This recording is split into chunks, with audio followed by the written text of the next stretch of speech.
arkay video mudrisla duubaayay oo leeyahay xafso aniga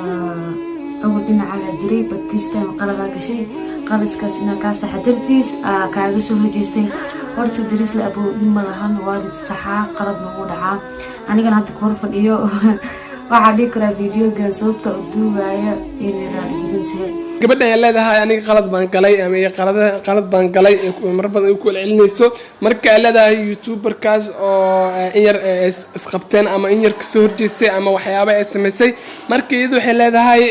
aniga qalad baan galay oo waad iga saxneed oo baalkii qaladkaas ay ku raali gelinaysa markoona wax fiican waa 100% inay raali gelin bixiso badan yihiin 100% waxay aad iyo aad u soo jeesteen ama aad iyo aad u dhibsadeen ama all afdan wixii social media dan isticmaalo waxay aad u naceen ama aad u dhibsadeen clipkan ee la sameynayso wiil kale ama wiil kale oo saaxiibo ay yihiin oo my friend ay yihiin oo my friends caadi yihiin ay saaxiibo caadi yihiin sida clipkan ku aragto ama hada si la si waxay ay u jilayaan si lamaaniyaal marka clipka waa clipka dadka ay aad u dhibsadeen ama dadka Soomaalida oo idil ee ka falcelisay tiri sida dhaqamaan ama dhaqan Soomaaliyeed ma iyada gabadhan mar walba waxay dadka ama Soomaalida ama dhalinyarada isticmaasho dhanka social media waxay mar walba ay u soo registaan in ay muuqaalo la soo duubto ama muuqaalo wax walba nooc doona ha noqday dad ama mar walba ay keento wiilal cusub iyada sa umaleenayo waxay ka tahay dadkan inay iyada in yar ka magac sareyso ama dadkan in yar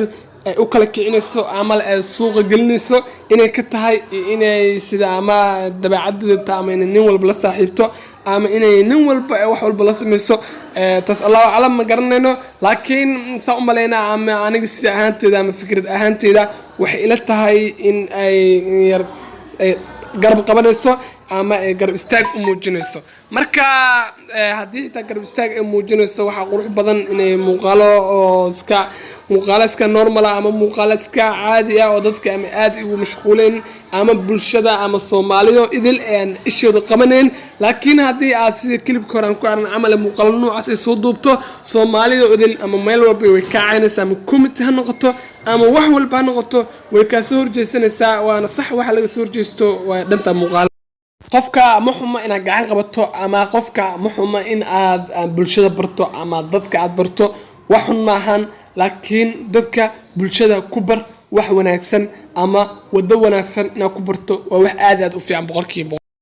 marka waa rajeed doonaa in ay sameeyo doonto ama sidan si ka wanaagsan ay sameeyo doonto waa rajeed doonaa in wax walba oo wanaagsan ama wax walba mustaqbalkeeda iyada u wanaagsan inay sameeyo doonto laakiin wax wanaagsan maahan in qof waliba la duubto ama nin waliba